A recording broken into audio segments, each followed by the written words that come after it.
Yo, what up? It's your boy UBEZERK, aka Shogun UBEZERK, back with another one. Be sure to like, comment, subscribe, and hype the video up if you appreciate this.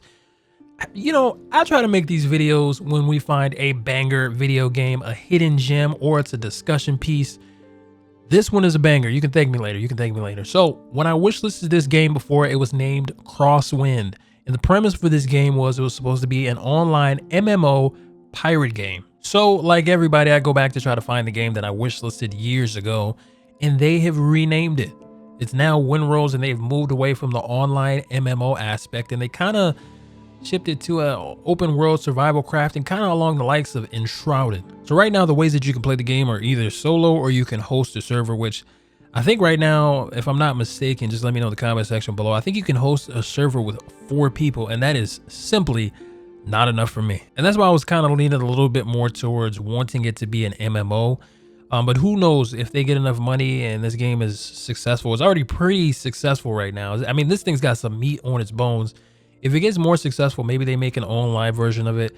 Who knows? And when I say this game has some meat on its bones, I'm talking the Nutty Professor meat on the bones. This is kind of like everything that we wanted Skull and Bones to be. So the game starts off kind of how most open world survival games start off, where it kind of gives you a little bit of lore and backstory, and then it drops you in the middle of nowhere. In this case, the middle of nowhere is, bitch, you guessed it, on an island. From there, it takes you on the whole Rust style tutorial where it tells you how to craft campfires and build a base and all that type of stuff. There's mining in the game too. Honestly, the crafting in this game it's insane. There's gear. The gear has levels. I mean, it kind of gets crazy, but one thing I do love is a nice, in-depth, rich crafting system, especially in a game where you're mostly probably going to be playing solo or up to 4 people.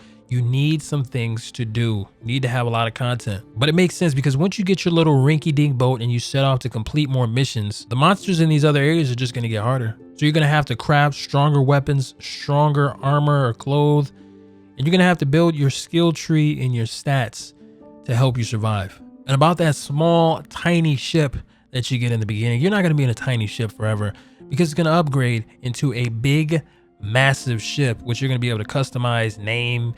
I mean, see, it's just features like this that makes me wish it was still an MMO, but I can understand why they wanted to go this route. You can tell these developers are students of the game because, I mean, I'm going to be honest, they took a lot of great features from Skull and Bones before they ruined that game. I actually bought that game, man, and I got my money's worth, but it got really boring really fast. But they took a lot of interesting, cool features from Skull and Bones, and they've added it over here. You got crew members in the ship that you rescue, and they can sing shanty songs, which you can mute at a press of a button or tell them to sing at a press of a button. And there's ship boarding. So these these guys know ball. When you get the option to board a ship that has been damaged enough, you have the option to literally just leap over there to the other ship, or you can remain on your boat while your crew members go over and fight the opposing crew and take shots with a rifle to try to help them out. But keep in mind, when you board these ships,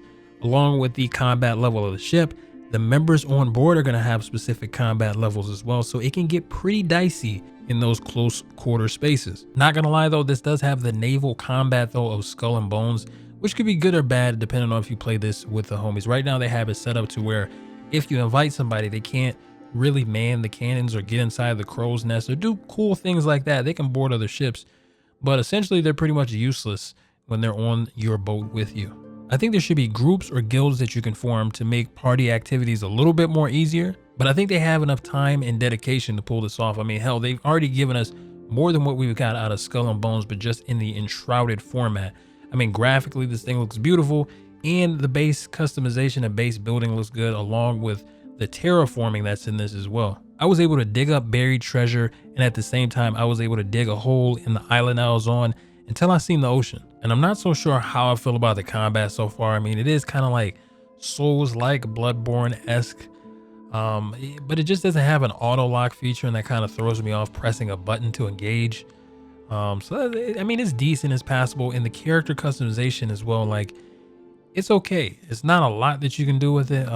It could be improved upon, but I think it's a decent start. Both are passable for now. After beating the demo, I'm just kind of exploring base building a little bit more. And it kind of leaves me with two questions in my head. When is this coming out and how much is it going to be? I'm excited for this one. It did a drastic turn, but it's still working out for the game, and it seems like a lot of people are enjoying so far what this game has to offer. But for the people who still want that MMO, hopefully we support this enough to where we can get the MMO off the ground. I hope they still consider doing an MMO later on down the line, because that would be dope. But it's your boy UBEZERK, aka Shogun UBEZERK. Let me know what you think in the comment section below. Be sure to like, hype the video up, and comment down below. What do you like about this game so far? Are you interested? Do you like the turn that they did as far as from MMO to open world survival? It's not like an annoying survival. It's more like, you know, it just gives you buffs. The food just gives you buffs. It's not there for if you don't eat, then you die.